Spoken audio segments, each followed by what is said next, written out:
Hey guys, welcome to the Visibility Factor. እኔ ስሜ ዳያና ይባላል። ዛሬ በቪዚቢሊቲ ፋክተር ስለ ኢትዮጵያን ኤርላይንስ ፒአር ትሬንዶች ላለፉት ወደ 10 ዓመታት ሜቢ ከዛም ትንሽ አለፍ ብለን ፒአር ልምምዳቸው ምን ይመስል ነበረ፣ ከዛ ምን መማር እንችላለን፣ ድርጅቱ ውስጥ ከዛ መማር ምን ይችላል የሚለውን ትንሽ አሴስ እናደርጋለን ብዬ ነው ተስፋ ማድረገው። አብራችሁ ይቆዩ።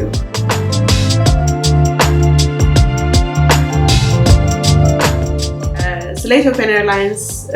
ፒአር አሰራር በጣም ኢንትረስትድ ሆኜ እና በጣም ኢንትሪግድ ሆኜ ሳስብ በጣም ብዙ ዓመታት ተቆጥረዋል። ለኔ አትሊስት ሜቢ ወደ 6-7 ዓመታት ስለዚህ ሳስብ በጣም ቆይቻለኝ። ቢካዝ ኦፍ ኮርስ ለኢትዮጵያ በጣም ትልቅና አለን ከምንላቸው ሀብቶች አንዱ በመሆኑ but also ኢትዮጵያ ውስጥ ካሉ ጥቂት ናሽናሊም በጣም የታወቀ እና በጣም ትልቅ የሆነ but also ደግሞ ኢንተርናሽናሊ ደግሞ በጣም የታወቀ እና ትልቅ ቦታ ያለው ድርጅት ስለሆነ ለኛ ትንሽ ዩኒክ ያደርገዋል። እንደዛ ብዙ የሆኑ ድርጅቶች ስለሌሉን ማለት ነው። ግን ስለ ኢትዮጵያን ኤርላይንስ ስናወራ I think ብዙ ጊዜ እንደ ኢትዮጵያውያን ትችት ወይም ሂስ ማንሳት ድርጅቱን ወይም አመራሩን ወይም ደግሞ ከዛ ጋር ተያይዘው ያሉትን ነገሮች አብረን እንዳጣጣለን ወይም እንደተቸን ሊታይ ይችላል። but a conversation እንደዛ አይደለም። a conversation ስለ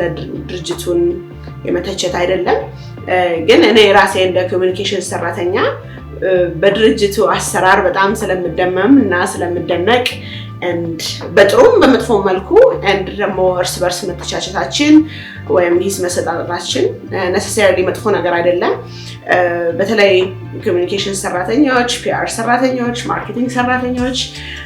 even ሴልስ እና ከስተመር ሰርቪስ ሰራተኞች ከእንደዚህ አይነት ኮንቨርሴሽን በጣም ቤኔፊት ማድረግ ይችላሉ በሚል ነው። ስለዚህ አገር ወዳድ ነኝ። ኢትዮጵያን ኤርላይንስን ወደዋለሁ፣ እጠቀመዋለሁኝ። this is just ለመማማሪያ ያህል የሚነሳ ኮንቨርሴሽን ስለሆነ በጣም ወደ ልባችሁ አይግባ።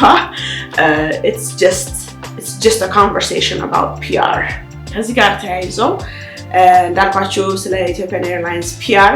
በጣም ብዙ ዓመት አስባለሁኝ እና especially በጣም attention grab ያደረገው was unfortunately 2019 ላይ ሁላችንም ያየነው የሰማነው የማክስ ክራሽ ጊዜ ነው። of course እንደ ሀገር በጣም ለኛ በጣም devastating ነበረ። ከዛ አልፎ ግን ነገሩ በጣም እንደ PR case study ታይቶ ብዙ ነገር ልንማርበት እንችላለን ብዬ አስባለሁኝ። ዛሬ ያለኝን conversation ስለ ኢትዮጵያን ኤርላይንስ PR መከፋፍለው is መጀመሪያ አንድ ፋውንዴሽናል የሆነ የፒአር ቻሌንጅ አለው ኢትዮጵያን ኤርላይንስ። እሱን አይደንቲፋይ ማድረግ ያ ደግሞ የአይደንቲቲ ጥያቄ የምንለው እንደሆነ እንደን ደግሞ 3 ኬስ ስታዲዎችን አንስቼ ወይም 3 የተነሱ ፒአር ቻሌንጆችን አንስቼ እነሱን ዲስከስ ብናደርግ quickly በጣም ደስ ይለኛል። and then ከነዚህ ምን መማር እንችላለን፣ ድርጅቱስ in the future ምንድነው ማድረግ የሚችለው፣ እንዴት አድርጎ ነው ራሱን ማሻሻል የሚችለው፣ ሌሎች ድርጅቶች ከኢትዮጵያን ኤርላይንስ ያነሱም የተለቁም በሌላ ሴክተርም ያሉ what can they learn ከኢትዮጵያን ኤርላይንስ ኤክስፒሪየንስ ምንድነው መማር የሚችሉት የሚለው ራሴ እናደርጋለን። መሀል ላይ maybe ትንሽ ዲቱሮች ወስድ ይሆናል። so bear with me. I'd love to hear እናንተ ሀሳብ ካላችሁ thought ካላችሁ ስለ ኢትዮጵያን ኤርላይንስ PR communication ስራ በሰማ በጣም ደስ ይለኛል። እንዳልኳችሁ let's get to the first part, which is what is this foundational issue የአይደንቲቲ ጥያቄ ኢትዮጵያን ኤርላይንስ አይደንቲቲ ጥያቄ። let's get into that. ለኢትዮጵያን ኤርላይንስ አይደንቲቲ ትልቅ የፒአር ቻሌንጅ ነው ከማለታችንም በፊት I think ቤሲክ የሆነ ሁላችንም ፒአር ምንድነው የሚለው ቤሲክ የሆነ አንደርስታንዲንግ ሊኖረን ይገባል so that አንድ የሚያስማማ ሀሳብ ላይ ደርሰን ከዛ ላይ ቢልድ ማድረግ ስለሚሻል ማለት ነው። ፒአር is essentially የህዝብን አመለካከት ስለ አንድ ድርጅት የህዝብን ለራሴም ቢሆን እኔ እንደ ዳያና ፒአር ቢኖረኝ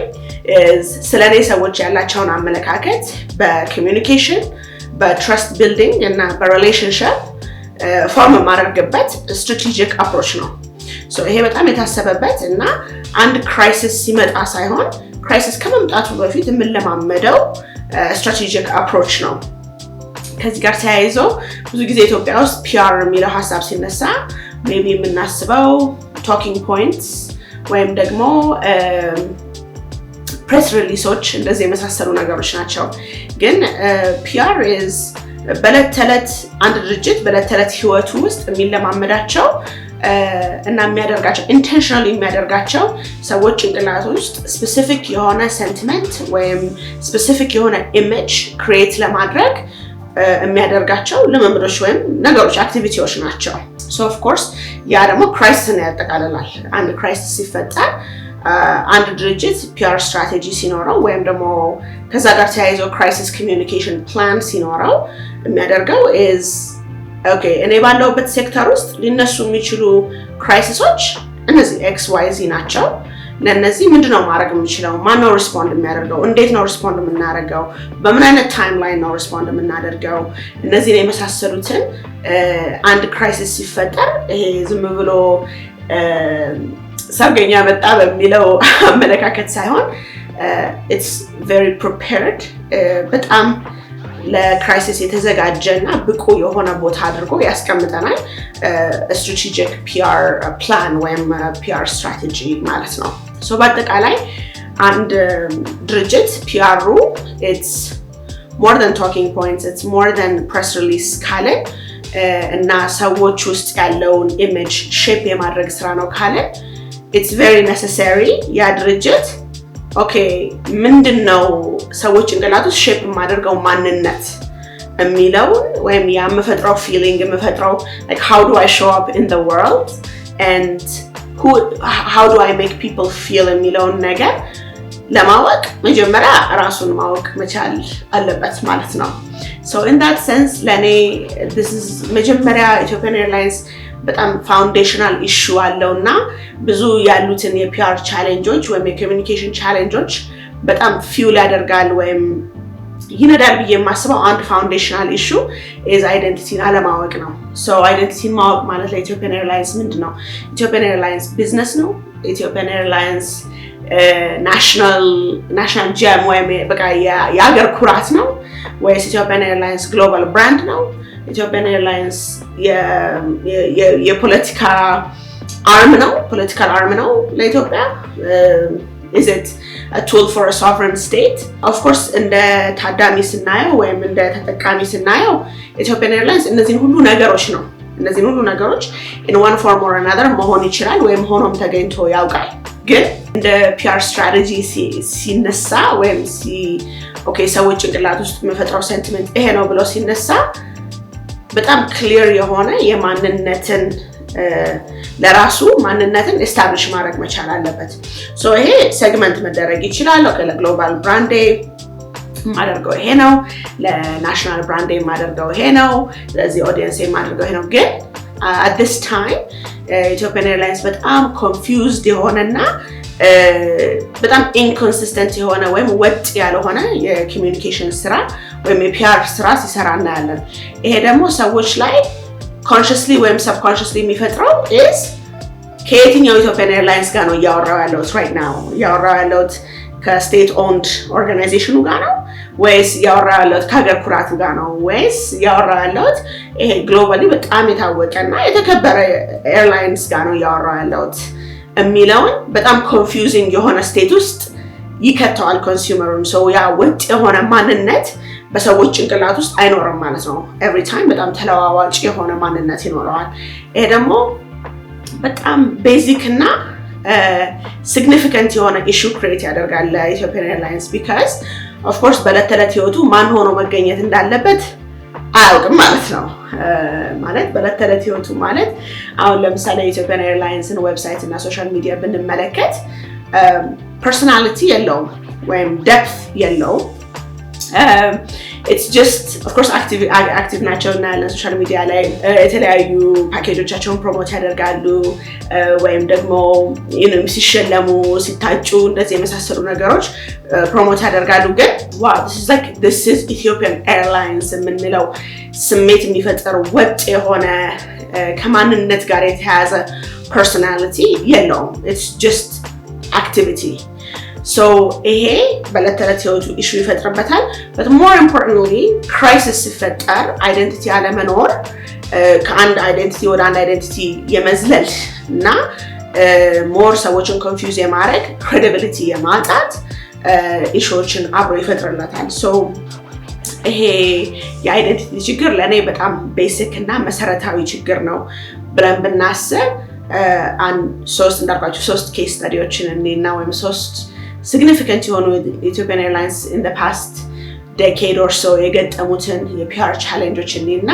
ይሄ የአይደንቲቲ ማጣት እንዴት አፌክት እንዳደረገው as well as ሌሎች ፋክተሮች እንዴት ፒአሩን እንዴት ሰክሰስፉል አደረጉት but at the same time ደግሞ ወጥ የሆነ ፒአር ስትራቴጂ አለመኖር ወይም ደግሞ ያንን ስትራቴጂ አለመተግበር ወይም ደግሞ ያንን ስትራቴጂ ከቶፕ ዳውን ወይም ከቦተም አፕ ከፒአር ቲሙ ወደ ሊደርሺፕ ወይም ከሊደርሺፕ ወደ ፒአር ቲሙ ወይም ደግሞ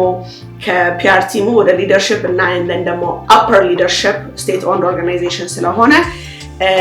ፍሎ አለማድረጉ ኢንኮንሲስተንት ስለመሆኑ ወይም ኮኦርዲኔሽን ስለማጣቱ ፒአር እንዴት አፌክት እንዳደረገው በእነዚህ ሶስት ኬስ ስታዲዎችን እና and then we can say okay like what could it have done better so that's my plan let's go to case study 1 which is ቅድም ሜንሽን ያደረኩት 2019 ላይ የተፈጠረው የማክስ ክራሽ ነውና እሱን እንደ ፒአር ኬስ ስታዲ እናንሳውና ስለሱ ትንሽ ዲስከስ እናድርግ The first case study is 2019 March 10 ላይ Ethiopian Airlines ያጋጠመው በጣም ትራጂክ የሆነ የኤር ማክስ ክራሽ ነው so ኤር ማክስ እንደተነሳ ብዙ ሳይቆይ ክራሽ አደረገ የነበሩት 157 አካባቢ ፓሰንጀሮች ክሩ ሜምበሮች በተክላላ unfortunately they passed away እና ይሄ ለድርጅቱ it's a massive የሆነ crisis ነው so of course እንደ ሀገር እንደ ሰው እንዴት devastating እንደሆነ ሁላችንም እናውቃለን ሁላችንም እናስታውሳለን ብዬ አስባለሁ so እንደ ፒአር ክራይሲስ አንዴ ቆም ብለን ኦብጀክቲቭ ሆነን ብናስበው በጊዜው አቶ ተወልደ የኢትዮጵያን ኤርላይንስ ሲኢኦ የነበሩት በጊዜው በጣም proactive ነበሩ and then immediately he became the face of the crisis ማለት in a good way he was very proactive እና Ethiopian Airlines በጊዜው በጣም ጥሩ የሚባል የፒአር አፕሮች ይዞ ይሄንን ክራይሲስ ፌስ ማድረግ ጀመረ so ይሄንን ስናይ ምንድነው ያደረገው ብለን ስናስብ I think አራት ኪ ነገሮችን አቶ ተወልደ በጣም specifically እና repeatedly ያደረጉ which ለኢትዮጵያን ኤርላይንስ ግሎባል የሆነ ኢሜጁን ቢልድ የሚያደርግበት ወይም ደግሞ ማለት በዚህ ክራይሲስ ውስጥ ራሱ ታማኝነትን ቢልድ የሚያደርግበትን መድረክ ፈጠሩለት so ይሄ one is and really ጥሩ የፒአር ክራይሲስ ፎርሙላ is first is empathy ወይም ለተፈጠረው ነገር አግባብ ያለው ስሜት ማሳየት he was really devastated immediately እሳቸው they went to the crash site the crash site too he gave a press release he was extremely empathetic ያሳየው ስሜት ለተፈጠረው ነገር በጣም አግባብ ነበረው እና ቦታውን ሁኔታውን ያገናዘበ ምላሽ ነው የሰጡት እሳቸው so የመጀመሪያው ነገር is empathy the other is defense again I think there is a difference በተለይ ለኢትዮጵያን ኤርላይንስ because defensivenessን የምናነሳው ቶፒክ ስለሆነ በኋላ defense ማቅረብ versus defensive መሆን በጣም የተለያዩ ነገሮች ናቸው ግን እሳቸው he provided defense ማለትም Ethiopian Airlines ፓይለቶቹን እንዴት ጥሩ አድርጎ እንደሚያሰለጥን እንዴት ሎንግ ስታንዲንግ የሆነ ጥሩ ሬከርድ እንዳለው ማህበረሰቡን ማስታወስ ለሚመጣ አታክ ዝም ብሎ መመለስ ወይም ደግሞ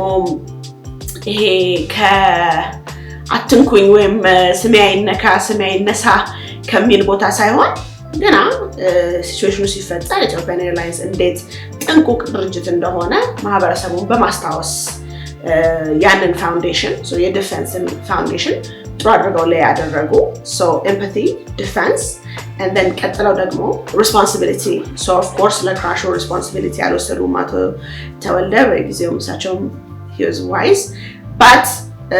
በጊዜው ኢትዮጵያን ኤርላይንስ የነበሩትን ሌሎች ኤርማክስ ፍሊቶች ግራውንድ አስደረጓቸው ማለት እንዳይበሩ አደረጓቸው ይሄ እንደውም ትንሽ ቆይቶ ነገሩ ኢንቨስቲጌት በተደረገ ቁጥርና ችግሩ ካለው ሶፍትዌር ጋር መሆኑን ምናምን ሪያላይዝ ሲደረግ ሁሉም ኤርማክሶች ግሎባሊ ግራውንድ እንዲደረጉ ነው የታዘዘው ግን ከዛ ሁሉ በፊት አቶ ተወልደ በጣም ፕሮአክቲቭ ሆነው ያሉንን ኤርማክሶች በጠቅላላ ግራውንድ እናደርጋለን አሉ So there's empathy, there's defense, there's responsibility, and then finally, የተፈጠረው ሲቹዌሽን በጣም ሲሪየስ ከመሆኑና በጣም ግራንድ ከመሆኑ የተነሳ ይሄ ዝም ብሎ ጄኔሪክ የሆነ የኮርፖሬት ሜሴጂንግ ሊበቃ እንደማይችል I think አቶ ተወልደ ተረዱ ይመስለኛል at the time. So he was very clear. ኢንቨስቲጌሽኑ ገና ከመጀመሩ በፊት እና ተጀምሮም እየሄደ ባለ ጊዜ መስጠት የሚችሉትን ኢንፎርሜሽን በጠቅላላ በጣም ክሊር ሆነው ሰጥተዋል ክላሪቲ ማለት ነው ኤምፓቲ ሪስፖንሲቢሊቲ ዲፌንስ ኤንድ ክላሪቲ ለኢትዮጵያ ኤርላይንስ በጊዜው ለተፈጠረው ክራይሲስ በጣም ጥሩ የሆነ ፋውንዴሽን የፒአር ፋውንዴሽን ላይ ያደረገለት but this was at the beginning በጣም ጥሩ የፒአር አፕሮች አልዘለቀም unfortunately of course story በጣም ኢቮልቭ ማድረግ ጀመረ it became a global story because of course Boeing involved ስለሆነ Boeing is a massive organization የራሱ influence የራሱ ዓለም ውስጥ የራሱ ቦታ አለው ብለን እናያዘውና ድርጅት ስለሆነ በጣም ሜይንስትሪም የምንላቸውና ሜጀር ሚዲያ ሃውስስ ተነስተው ኦፒኒየን መስጠት ጀመሩ and ከዚህ ጋር ተያይዞ I think Ethiopian Airlines በጣም PR approach ላይ cracks እንደነበሩ ማየት የምንችልበትን opportunity ሰጠን first and foremost the situation ላይ the first ለኔ ለምን እንደዚህ ሆነ ለምን እንደዚህ ተደረገ ያልኩበት the first issue was ለምሳሌ ይሄ ክራሽ ሲፈጠር Ethiopian Airlines አይደለም መጀመሪያ ኒውሱን ብሬክ ያደረገው ከኢትዮጵያ it was the Prime Minister's office tweeted about it ይሄ ከcredibility ጋር ከcoordination ጋር አንድ ላይ መውጣት ይችል ነበረ at the same time መውጣት ይችል ነበረ ግን it was about an hour difference between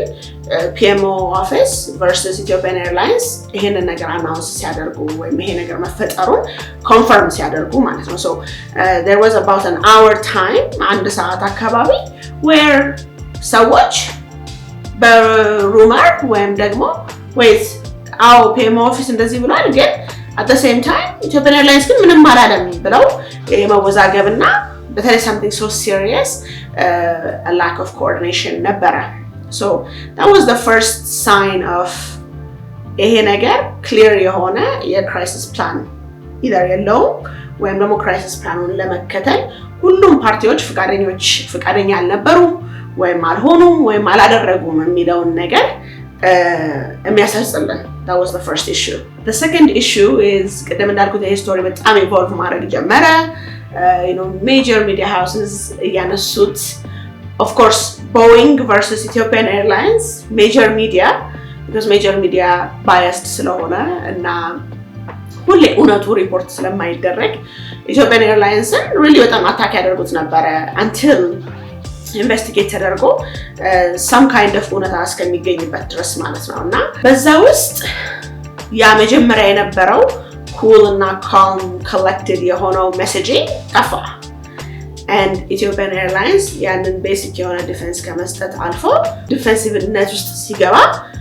እናየዋለን። So they started responding to every article that came out. They started writing. ግን ችግሩ ምንድነው? ይሄ ሁሉ ማለት ለሁሉም ነገር ሪስፖንድ አድርገን አንችለውም አንደኛ። ሁለተኛ if we are to respond then tangible የሆነ ኤቪደንስ ይዤ መቅረብ መቻል አለብኝ። ለምሳሌ በጊዜው አንዳንድ ሚዲያ ሃውሶች ኢትዮጵያን ኤርላይንስን የተቹበት የነበሩበት ምክንያት was potentially እነዚህ ፓይለቶች properly train አልተደረጉም እዚህ ፕሌን ላይ ነው። So Ethiopian Airlines can choose not to respond. ምንም ማለት የነገር ኢንቨስቲጌሽኑ ongoing ነው። የኢትዮጵያን ኤርላይንስ ድምጽ ሁሉ ጊዜ ከነ CNN ጋር ከነ BBC ጋር ምናምን ኮምፒት ላያደርግ ይችላል። ለሁሉም ነገር ምላሽ መስጠት ላይ ይችላል። And it's also good to remember that ድምጻችን ከሁሉም ሚዲያ ሃውስ ጋር properly compete አያደርግም። So አሁን ለምሳሌ ይሄ ያልኩት ትችት ሲነሳ ኢትዮጵያን ኤርላይንስ የሚለው ምንድነው? No ፓይለቶቻችንን ትሬን እናደርጋለን። Okay, more persuasive የሚሆነው is look at the hours. And ያህል ነው ትሬን እናደርጋቸው before ይሄንን Air Max or any airliner ወጥተው ከማብረራቸው በፊት ይሄውና ኤቪደንሳችን ማለት ይችሉ ነበር። At the time አቶ ተወልደ he was very good in engaging the media, even ይሄ በጣም difficult በሆነ እና ቃላቶች በሚመረጡበት ሲቹዌሽን ውስጥ ከቢቢሲ ጋር ከሲኤንኤን ጋር እየሄዱ እሳቸው ኢንተርቪው ይሰጡ ነበር። ሶ በዛ ውስጥ እነዚህ ነገሮች ፕሮፐርሊ አድረስ ማድረግ ይቻል ነበር ብዬ አስባለሁ። ኤቪደንስን ይዞ ሄደው ግን you would see at some point ስቶሪዎቹ በጣም ኢቮልቭ ያደረጉ እውነትም የሆነ ያልሆነም የሚመስልም የማይመስልም ነገር ኒውስ ሳይክል ውስጥ ሲገባ ኢትዮጵያን ኤርላይንስ በቀን 3-4 ፕሬስ ሪሊዝ ያወጣ ነበር። እነዚህ አጫጭር ሶሻል ሚዲያ ላይ የሚያወጣቸውን ፕሬስ ሪሊዞች አንዳንዴ ታይፖ ሁሉ ያለበት ፕሮፐርሊ ራሱ ያልተጻፈ you can tell it's a defensive stance። በቃ የሚመጣው ነገር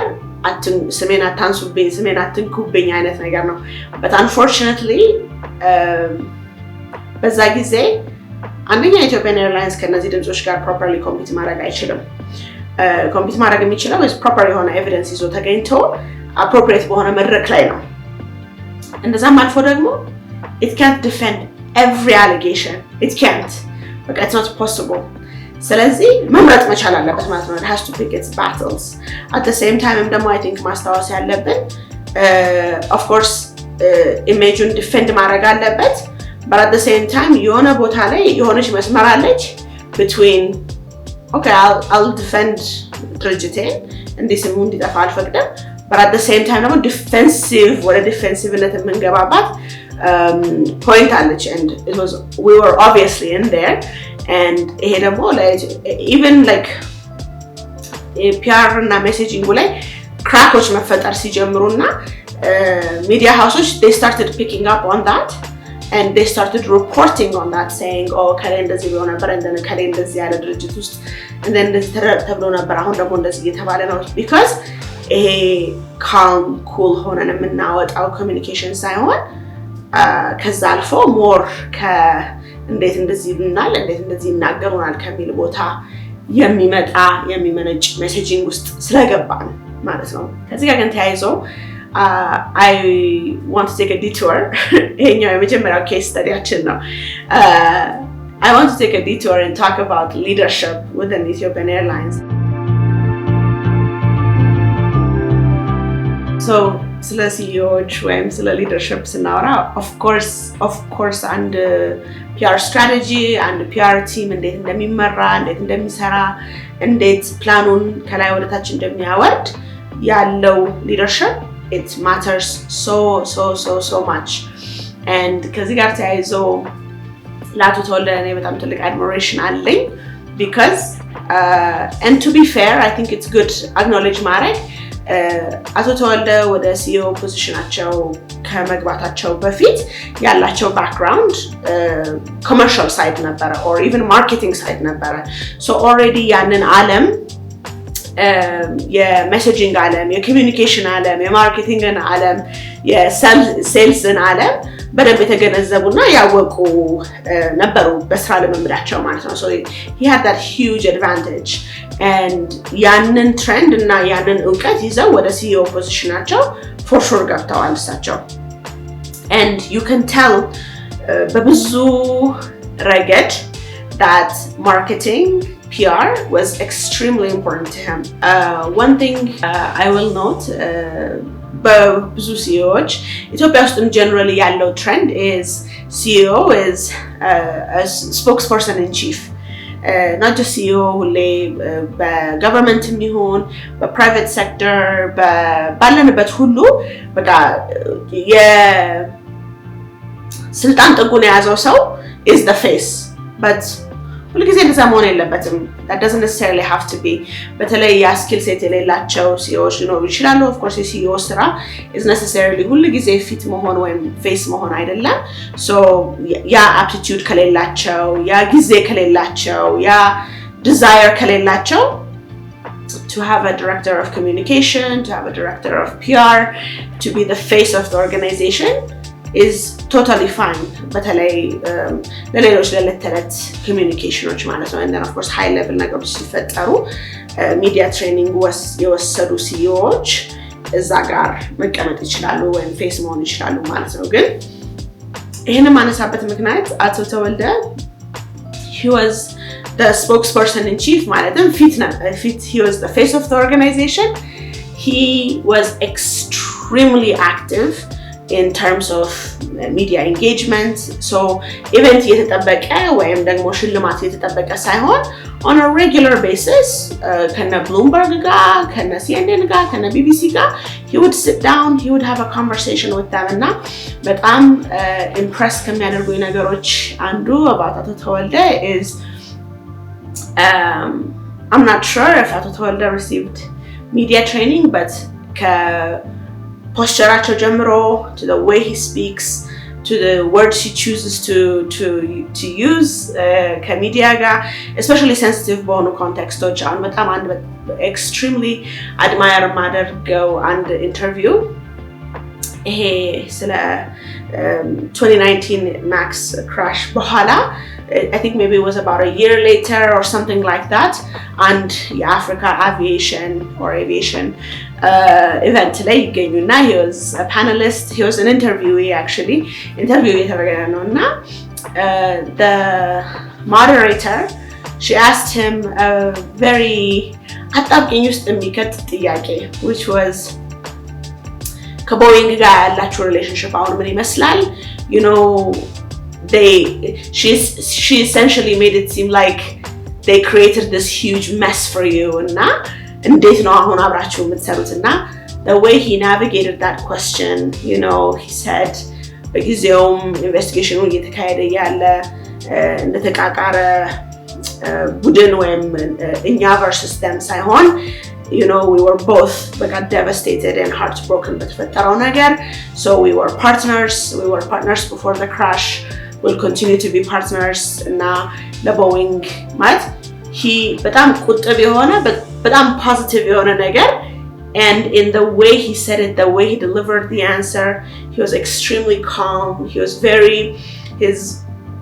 body language was very relaxed እና ቃላቶቹንም ሲመርጡ እሳቸው he took his time and that's a pattern we see a lot with Ato Tewolde.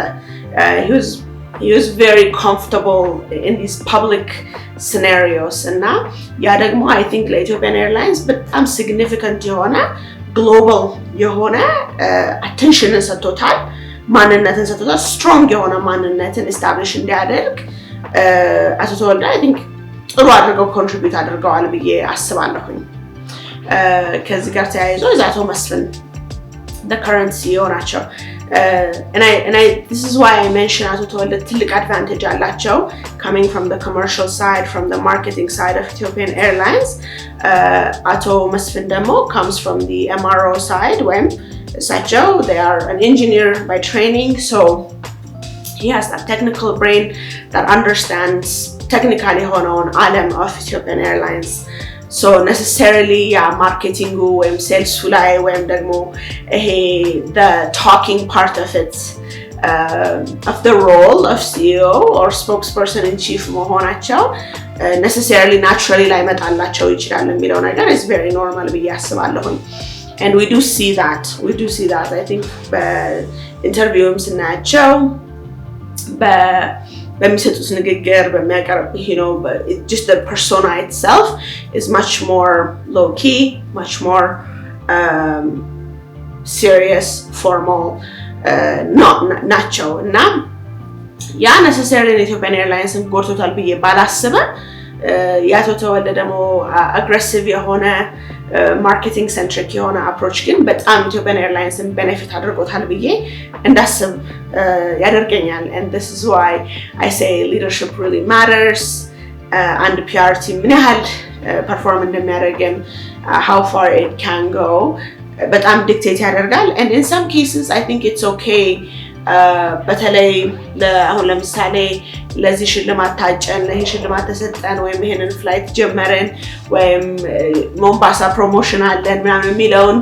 press release ለመስጠት ንግግር ለመስጠት it doesn't always have to be the CEO ሌላ charming የሆነ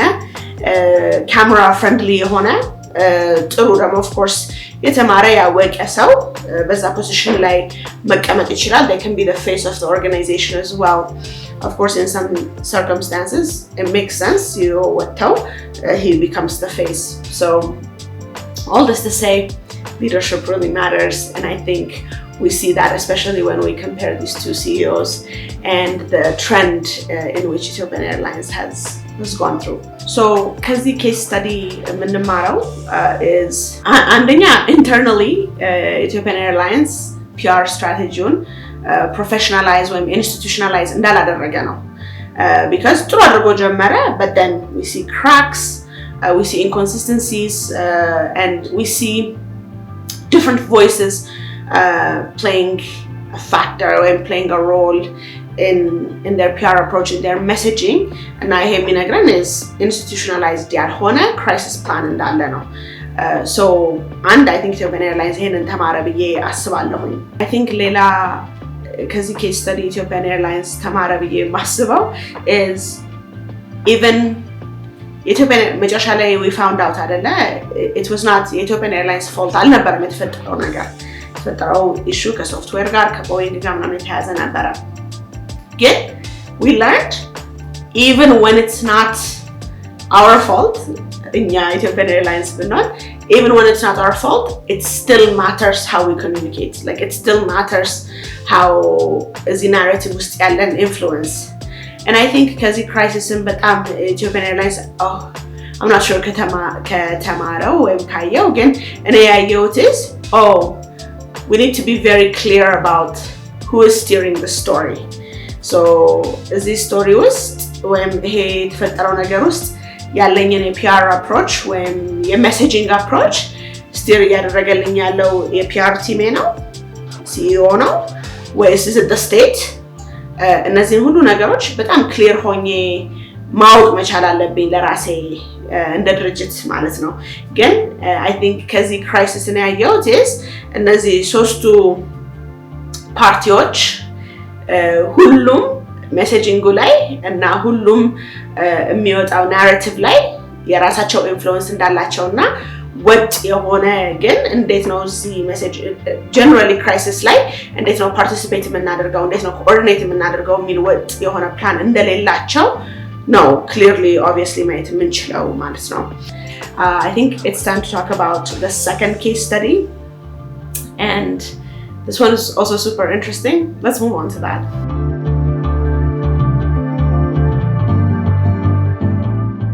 ሁለተኛው case study is COVID-19 እና Ethiopian Airlines እና ከዛ ጋር ተያይዞ እንዴት PR handle እንደተደረገ ነው ለኔ this was immensely a positive experience እና እንዴት positively impact ሊደረግ እንደሚችል አንድ ድርጅት በጥሩ PR በጥሩ communication በጥሩ narrative ያየነበት ተሞክሮ ይመስለኛል it also shows እንዴት communication እና PR is heavily dependent on business strategy So ይሄን ሁሉ ከማለቴ በፊት I want to talk about COVID-19 ጊዜ ምን ተፈጠረ። የኮቪድ-19 ጊዜ ኢትዮጵያን ኤርላይንስ በጣም ስማርት የሆነ ዲሲዥን አደረገ። ፓሰንጀር travel በጣም ቀንሶ ነበር obviously for obvious reasons. So they decided ወደ ካርጎ shift ለማድረግ and ብዙ ኤርክራፍቶቻቸውን እንደውም ወደ ካርጎ ኤርክራፍት ቀየሯቸው and so ድርጅቱ ቢዝነስ ስትራቴጂውን ፒቨት አደረገ ወይም ቀየረ ማለት ነው even if it's for the time being ወይም temporary ቢሆንም በጊዜው እና ከዚህ ጋር ተያይዞ Ethiopian Airlines did an aggressive and very good job of communicating that. So continuously clarity ባለው transparent በሆነ መልኩ Ethiopian Airlines ይሄንን ፒቨት ወይም ይሄንን የቢዝነስ ስትራቴጂ ለውጥ እንዴት እየተገበረ እንደሆነ ለናሽናል ኦዲየንሱም ለግሎባል ኦዲየንሱም ያስታውቅ ወይም ሼር ያደርግ ነበር። ይሄ በጣም ጥሩ የሆነ የፕሬስ ፎከስ ኢትዮጵያን ኤርላይንስ ላይ እንዲኖር አደረገው። ኦፍ ኮርስ ትችት ሊኖር ይችላል፣ ሂስ ሊኖር ይችላል። that's the name of the game ምንም ችግር የለውም። ግን at the same time ደግሞ ለፒቨቱ እንዴት አድርጎ አጃይል እንደነበረ እንዴት አድርጎ አዳፕት እንዳደረገ ፕሬዝ የሚያደርጉት በጣም ብዙ ግሎባል የሆኑ ፐብሊኬሽኖች ነበሩ። of course in TV media and print media etc እና ይሄ ሁሉ በጣም አጭር ኬስ ስተዲ በጣም it was such a positive experience because Ethiopian Airlines chose transparency. Ethiopian Airlines chose PR እና communications support ያደረገው already established የሆነ የታወቀ clear የሆነ business strategy communicate ማድረግ ነበረ and at the end of the day PRም ሆነ communication ሰፋ ያለ የቢዝነስ ስትራቴጂ ወይም ሰፋ ያለ የቢዝነስ ማንነት ከሌለ ኦፕሬት ለማድረግ በጣም የሚቸገሩ ሁለት ቲሞች ናቸው። because what are we communicating? Who are we communicating to? ምን አይነት ስሜት ነው ሰዎች ውስጥ ለመፍጠር እየሞከርን ያለ ነው የሚለውን ፊገር አውት ለማድረግ በጣም ይከብዳል። ግን በዛ ውስጥ ኢትዮጵያን ኤርላይንስ እንደ ቢዝነስ በተለይ ደግሞ አጃይል እንደሆነ ቢዝነስ አዳፕቲቭ እንደሆነ ቢዝነስ ራሱን በጣም ኤስታብሊሽ ስላደረገ እና ያንን ማንነት አጥብቆ ስለያዘ ኮሚኒኬሽንስ ቲሙ ፒአር ቲሙ አሉ ብለን ስለምናስብ ማለት ነው እነዚህ ኮሚኒኬት ለማድረግ አልተቸገሩም እና ኮንሲስተንትሊ ኮሚኒኬት ያደርጉ ነበረ and it attracted national and global attention and that was በጣም positive የሆነ experience ለኢትዮጵያን ኤርላይንስ and I think ይሄንን እንዲሁ በትንሹ አለፍኩት እንጂ ወይም ባጭሩ አለፍኩት እንጂ just for the sake of time it was such a COVID-19 ለረጅም ጊዜ ስለቀጠለ relatively so ለኢትዮጵያን ኤርላይንስ it was such a great time ራሱን ጥሩ አድርጎ በአፍሪካ ደረጃ በዓለም ደረጃ ራሱን establish እንዲያደርግ which shows us PR communication is actually very key to መታየት የምንፈልግበት ቦታ መሆን የምንፈልግበት ቦታ በትክክል እንዲያስቀምጠን በተለይ የቢዝነስ ስትራቴጂ የፒአር ስትራቴጂ አንድ ላይ ተዋህደው ጥሩ ሆነው ሳይቃረኑ ሄደው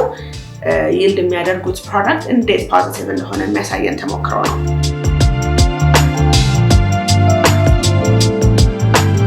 የመጨረሻው ኬስ ስተዲያችን ወይም ኬስ ስተዲ 3 is potentially ትንሽ ሴንሲቲቭ ነው ብዬ አስባለሁ። ግን አንደኛ ሴንሲቲቭ የሆኑ ቶፒኮችን እያነሳን መነጋገር መቻል አለብን። ሁለተኛ ደግሞ necessarily politics ውስጥ መግባት አለብን ብዬ አላስብም። generally ከፒአር ፐርስፔክቲቭ ያለውን ተሞክሮ ማየታችን በጣም ኢንትረስቲንግ የሆነ ኢንሳይት ይሰጠናል ብዬ አስባለሁ። ይሄ ደግሞ የኖርዘርን ኮንፍሊክት ወይም የትግራይ ጦርነት አክቲቭ በነበረበት ጊዜ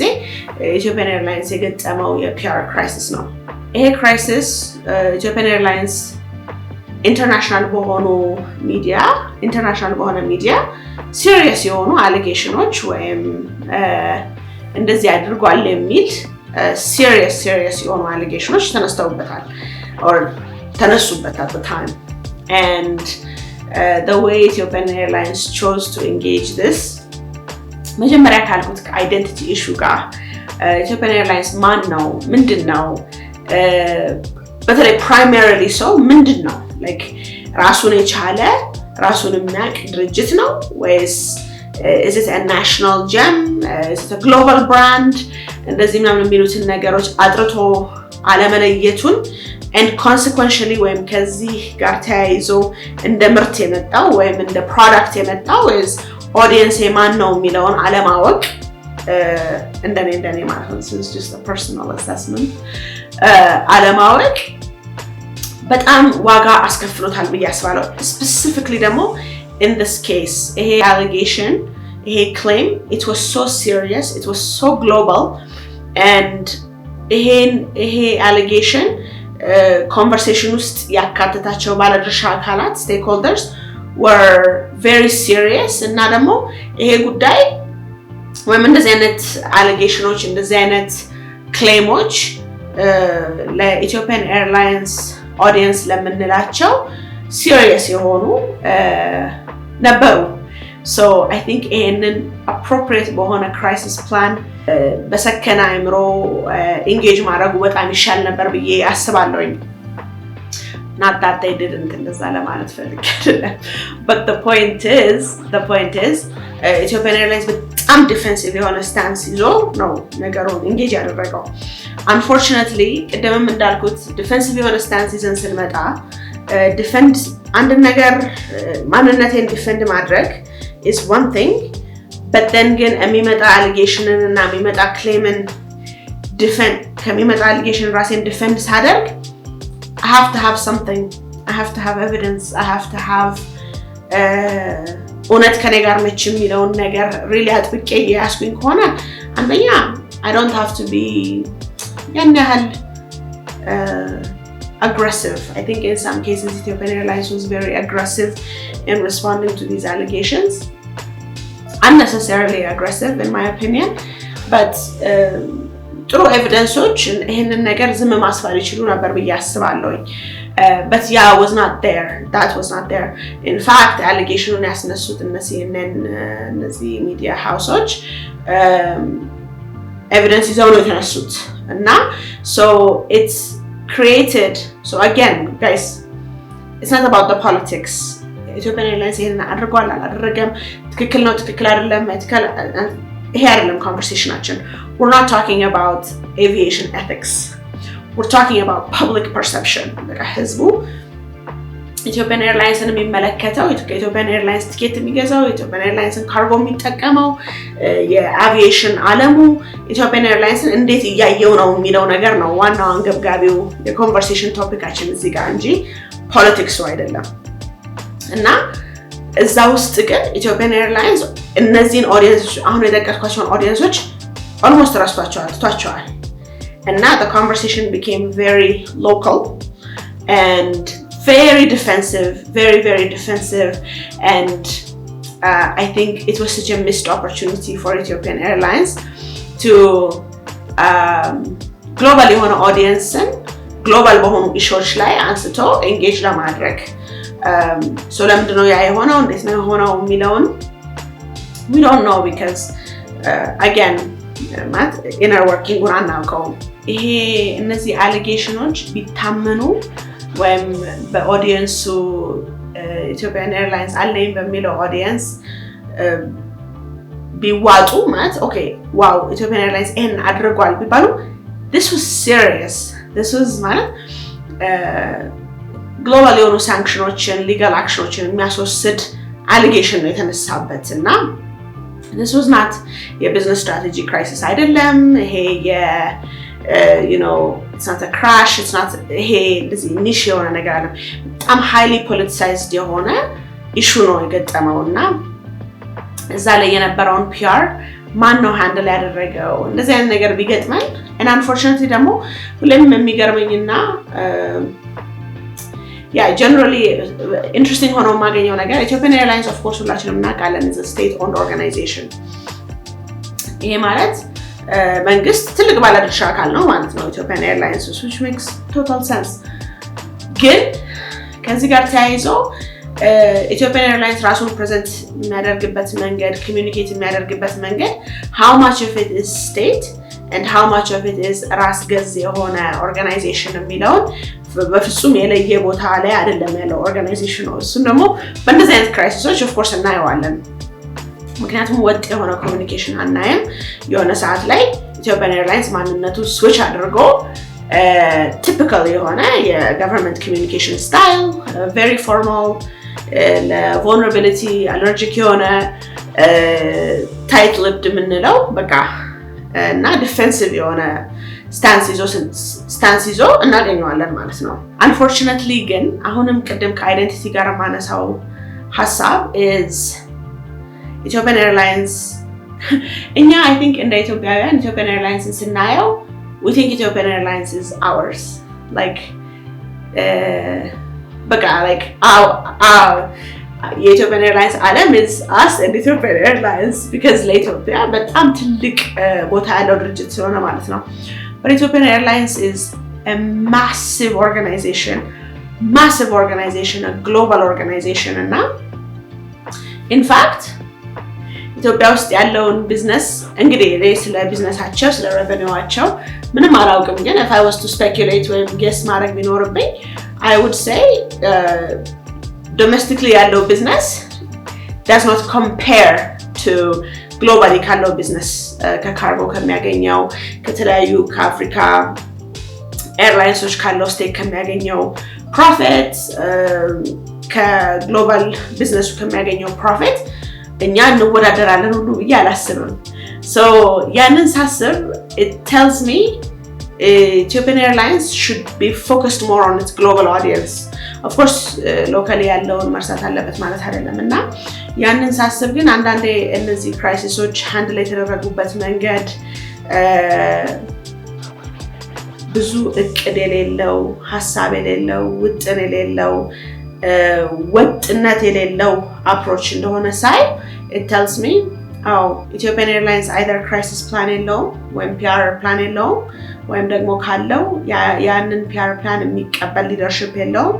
ወይም ደግሞ ያንን PR plan የተቀበለ leadershipም ካለው there are other parties እዚህ ውስጥ narrative-ን influence ማድረግ የሚፈልጉ that PR ወይም crisis communication plan ሲጻፍ ሲቀረጽ ያልተጨመሩ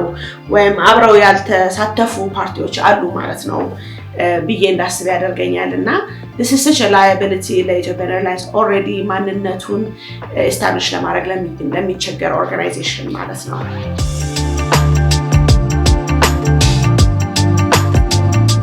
so እነዚህ ናቸው ሶስቱ ኬስ ስታዲዎች ብዬ አስባለሁ but Ethiopian Airlines especially recently በጣም ብዙ አይነት ማይነር የማይባሉ ስካንዳሎች ያጋጥሙታል especially social media ላይ ሌላ ለኢትዮጵያን ኤርላይንስ ትልቅ ቻሌንጅ ነው ብዬ የማስበው ይሄንን የፒአር ፕላኑን የኮሚኒኬሽን ፕላኑን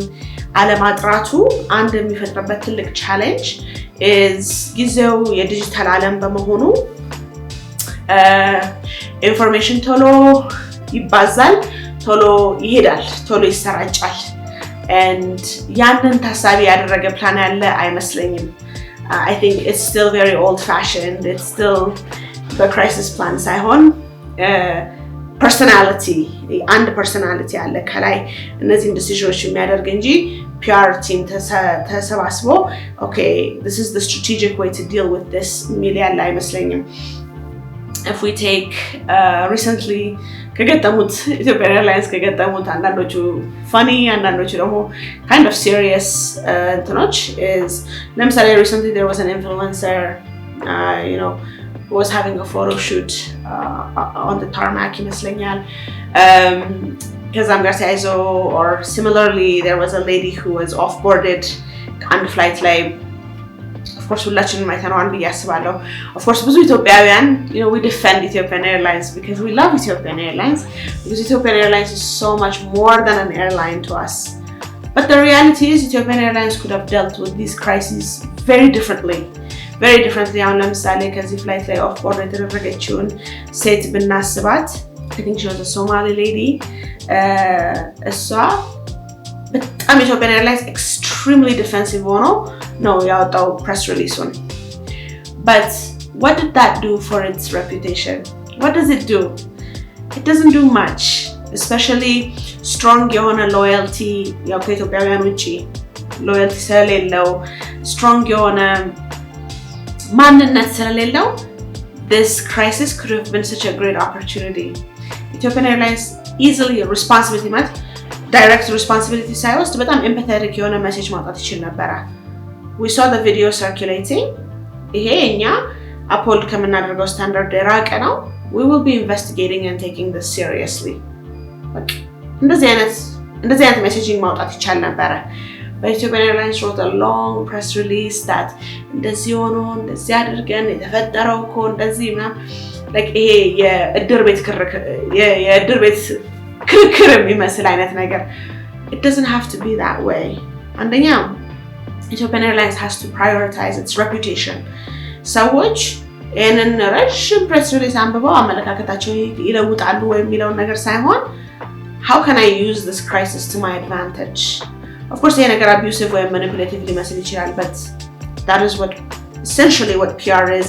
I am manipulating the story so that it benefits me, it benefits my organization. And now they could have just said, wow, we want to make sure all our customers are satisfied. We'll be reaching out to her, period. አደረግን አይደለም አው ሆኗል ከዚህ ፍላይት ላይ ተባራለች ሆኗል አይደለም ምናምን አይደለም, but it could have been much more empathetic, it could have been much more serious. እኔ አላደረኩኝም ስሜን አታንሱብኝ በእንደዚህ አይነት ነገር ስሜ አይጠልሽ የሚል approach ሳይሆን it could have been empathetic and በተለይ ላለው ለglobal audience that would have been much more attractive than just defensive ከመሆን ይልቅ. Same thing with the influencer situation, you know, በተለይ ቆይቶ እየወጡ የነበሩት ዶክመንቶች Ethiopian Airlines ያወጣቸው ዶክመንቶች and then people to review. So እነዚህ ማይነር ከሚባሉ ሎካል ሚዲያዎች ጋር እሰጥ አገባ ውስጥ ከመግባት ይልቅ we will investigate the situation, period. ብዙ ግብግብ ውስጥ መግባት አያስፈልግም. ሲጀመር ነገሩን አድሬስ ማድረግ ካስፈለገ ማለት ነው. Of course ነገሩን አድሬስ ማድረግ ያስፈልጋል, ግን I feel like sometimes Ethiopian Airlines takes things too personally, which lets me know there is a persons ወይም ደግሞ እንደ PR እንደ strategy እንደ ድርጅት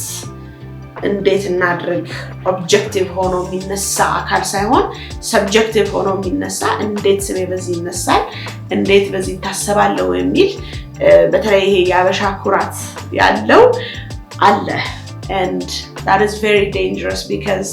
a global audience does not resonate with that. They don't connect with that.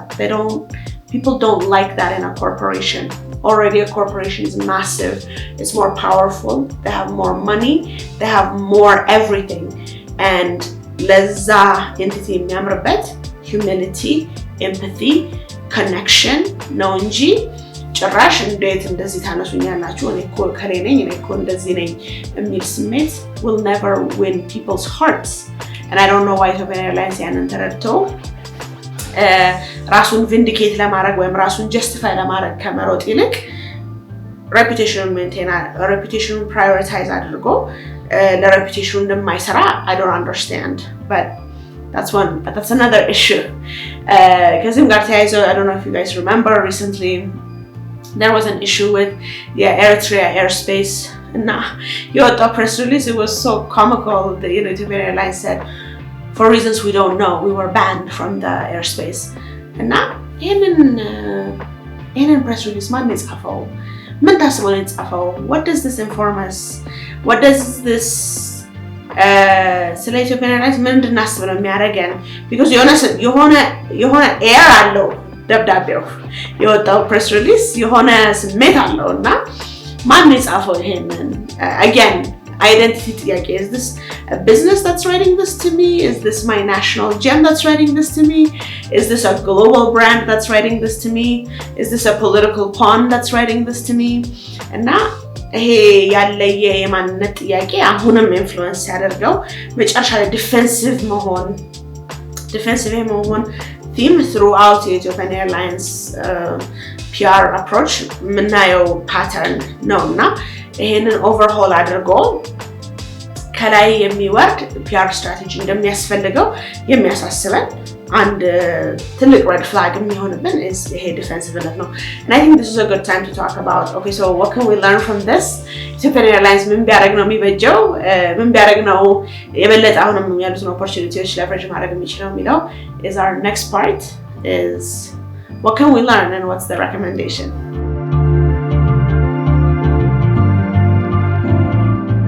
So I think in this section ምን መማር እንችላለን ከኢትዮጵያን ኤርላይንስ PR ሚለው and then ምን ማድረግ የሚችለው even ሚለውን I think the first thing ለኔ ከኢትዮጵያን ኤርላይንስ PR consistently መማረው ነገር እና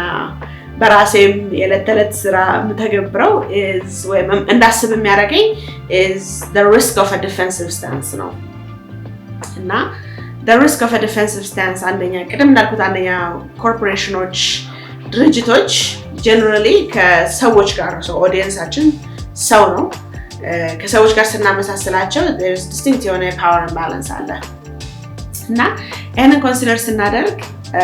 people want to see corporations accountability ሲወስዱ humility exercise ሲያደርጉ vulnerability እንደዚህ የመሳሰሉ ነገሮች እንጂ የበለጠ ራሳቸውን grand እያደረጉ protect እያደረጉ ሲሄዱ በተለይ overtly it doesn't sit well with us. That's not nature-አችን እንደዛ ሳልሆነ power imbalance already ስላለ ማለት ነው so የኢትዮጵያን ኤርላይንስ ያለው አሁን ያለው በጣም ዲፌንሲቭ የሆነ ስታንስ ለሚመጡበት ስካንዳሎች ለሚመጡበት አሊጌሽኖች ሲሪየስ የሆነ ኢሹስ ካሁን ገጠመው ብዬ ነው አላስብም ግን it's coming, it's a digital age, news በጣም ቅድም ነው ይሰራጫል ኒውስ እውነትም ሆነ ውሸት ብዙ ይሄዳል ብዙ ርቆ ይሄዳልና አሁን ሰዎች መቅረጽ ይችላሉ you know we document everything እና scandal serious የሆነ scandal ሊገጥመው ይችላልና ይሄ defensive የሆነ posture defensive የሆነ stance አንደኛ ሰዎች ካላቸው የaccountability expectation ጋር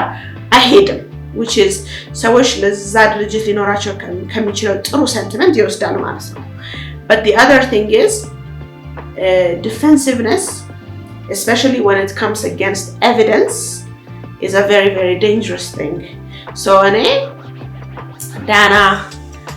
ሰርቀሻል ወስደሻል በባል and I say how could you እንዴት እንደዛ ልባል ይችላል እንዴት እንደዚህ ልትሉን ትችላላችሁ እኔ እኮ ስንት አመት ሙሉ እንደዚህ ሰራ እንደዚህ አድርጌ እንደዚህ አይነት ጥሩ ሰው ሆኜ እንደዚህ አድርጌ ምናምን ብዬ but then a video comes out of me stealing that is ከመስረቄ በተረፈ እንደዛ ዲፌንሲቭ መሆኔ ሰዎች ውስጥ በጣም መጥፎ ስሜት ይፈጥራል generally credibility ወይም ተአማኝነቴን በጣም ጥያቄ ምልክት ውስጥ ይከታል so Ethiopian Airlines በተለይ as it moves into a digital age where people record everything people document everything ይሄንን defensive stance በጣም መጠንቀቅ አለበት ብዬ አስባለሁ sometimes ራሱን vindicate ለማድረግ ወይም ራሱን justify ለማድረግ ወይም ራሱን አይ እኔ እኮ ትክክለኛውን ነገር አርጋለሁ ለማለት ያለውን strong ፍላጎት አንዴ ዋጣ አድርጎ reputationን prioritize ማድረግ ቅድም እንዳልኩት generic የሆኑ messagingዎችን በማውጣት more empathetic የሆኑ messagingዎችን በማውጣት ራሱን በዚህ መልኩ protect ማድረግ ይችላል ብዬ አስባለሁኝ Another thing ከኢትዮጵያን ኤርላይንስ PR ትሬንዶች አሁን እስካየናቸው ከተነሱት ኬስ ስታዲዎች የተሰራ መማር እንችላለን ብዬ የማስበው is the soft skill perception ነው the soft skill perception ማለት ኢትዮጵያን ኤርላይንስ ውስጥ እና በአጠቃላይ ኢትዮጵያ ውስጥ I think የምናየው ነገር is communications or communication PR and the soft skill ወይም ደግሞ አንድ ድርጅትን መሰረታዊ የሆነ ለውጥ ሊያመጡ የሚችሉ ሳይሆኑ ቢኖሩ አሪፍ በቃ እሷኮ ጥሩ ነች ወይም እሱኮ ጥሩ ነው እዚህ ነገር ላይ ምናምን ተብሎ እንዲዝም ብሎ አየር ባየር ላይ seriously የማይወሰድ ስኪል አድርጎ የማየት ነገር ሊኖር ይችላል which is very common በኢትዮጵያ context ውስጥ unfortunately የኮሙኒኬሽን ሰራተኞች I'm sure ይሄንን በደንብ agree ያደርጋሉ ብዬ አስባለሁኝ ኢትዮጵያን ኤርላይንስ ውስጥ አይደር ቅድም ብዙ ጊዜ ሜንሽን እንዳደረኩት አይደር ፒአርን ሲሪየስሊ አለመውሰድ ወይም ደግሞ ሲሪየስሊ ከተወሰደም ደግሞ ፒአር ቲሙ የሚያወጣውን ዲሲዥን ፒአር ቲሙ የሚያወጣውን ስትራቴጂ ስትሮንግ አርም የሚያደርግ ሌላ ቦዲ አለ ወይም ደግሞ አይ ይሄ አይደለም እንደዚህ አይደለም የሚሆነው ብሎ የሚሄድ ወይም ደግሞ የሆነች ፖይንት ላይ ስትደርስ ክራይሲሷ ያንን ስትራቴጂ አባንደን የማድረግና በተለይ ሌሎች ፓርቲዎች እዚህ ኮንቨርሴሽን ውስጥ መሳተፍ ሲጀምሩ strategy just goes out the window በቃ ይረሳል so it becomes a soft skill ይረሳል እና ይሄ soft skill perception የሚለው በጣም መቆም አለበት በተለይ for an organization the size of Ethiopian Airlines the impact of social Ethiopian Airlines በጣም massive scale ስለሚንቀሳቀሱ ማለት ነው I don't think they can afford to think of communications or PR as a soft skill it's actually a very core business አካሉ ሊሆን የሚገባ executive decisions አካል ሊሆን የሚገባ የአሰራር አካል ሊሆን ይገባል ብዬ ነው የማስበው ግን አንዳንድ ነገሮችን ስናይ ለምሳሌ ቅድም እንደተጠቀስኩት የማክስ ክራሹ ጊዜ ፔሞ ነው መጀመሪያ ትዊት ያደረገው so you can see there is a significant disconnect ማለት ነው in the crisis plan in the crisis communication plan and እነዚህ ነገሮች ስመለከት and there was also a study anyways ብዙ ነገሮችን ለዚህ ቪዲዮ ያዘጋጀኋቸው ሪቪው ያደረኳቸውን ሪሶርሶች ከስር በተቻለኝ አቅም ሊንክ ለማድረግ ሞክራለሁኝ ከዛ ጋር ተያይዞ ግን there was somebody who did a study on Ethiopian Airlines communications and PR and one of their findings was communication planaቸው strengthen መደረግ አለበት በተለይ crisis communication planaቸው ነውና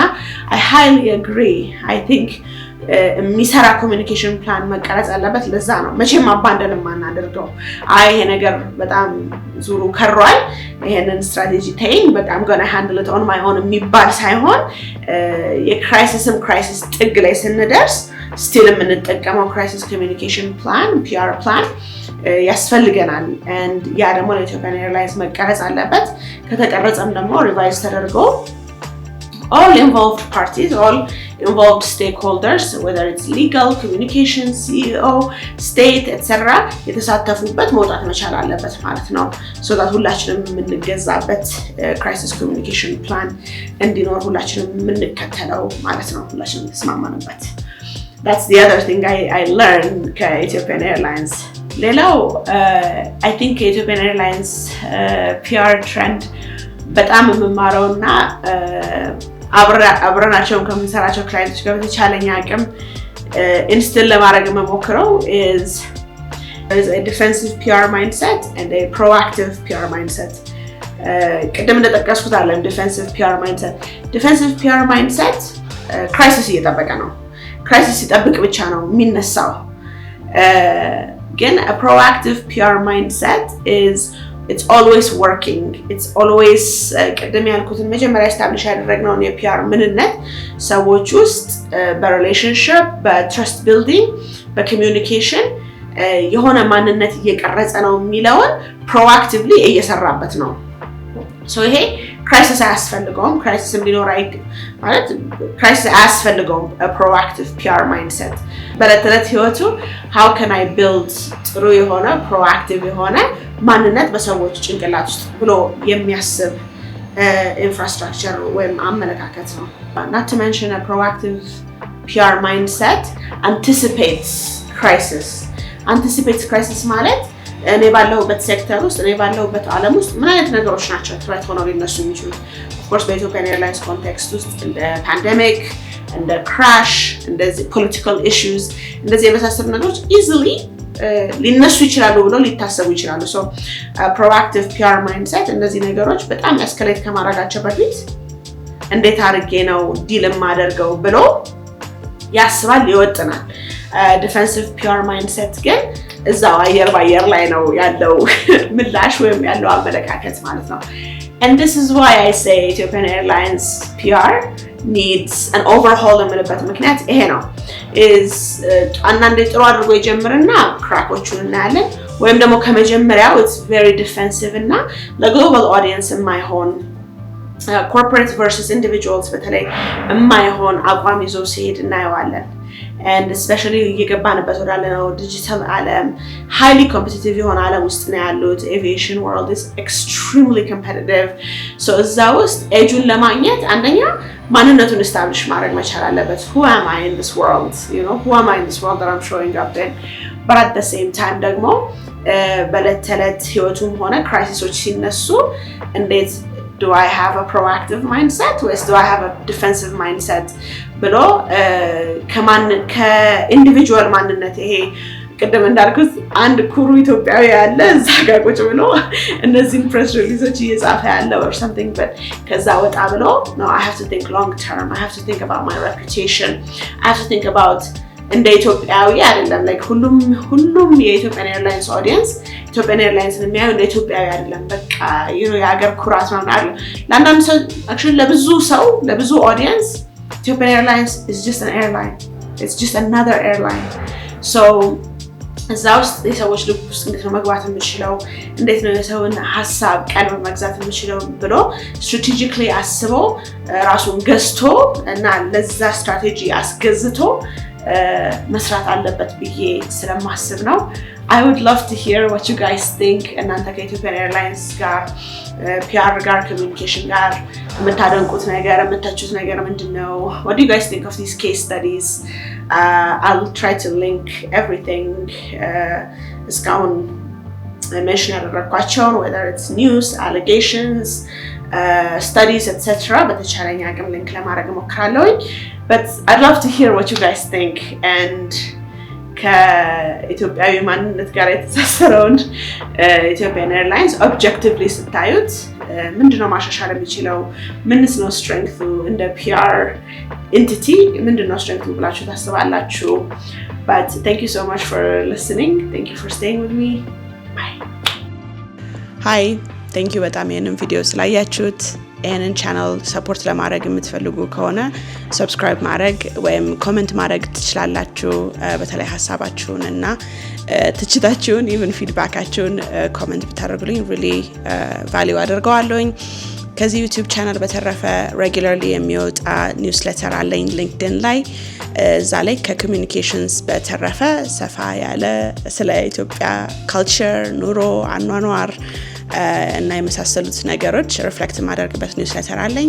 ለሱ ሰብስክራይብ ማድረግ ትችላላችሁ LinkedIn ላይ ኮኔክት ብናደርግ በጣም ደስ ይለኛል እዛ ነው ሞስት አክቲቭ የሆንኩት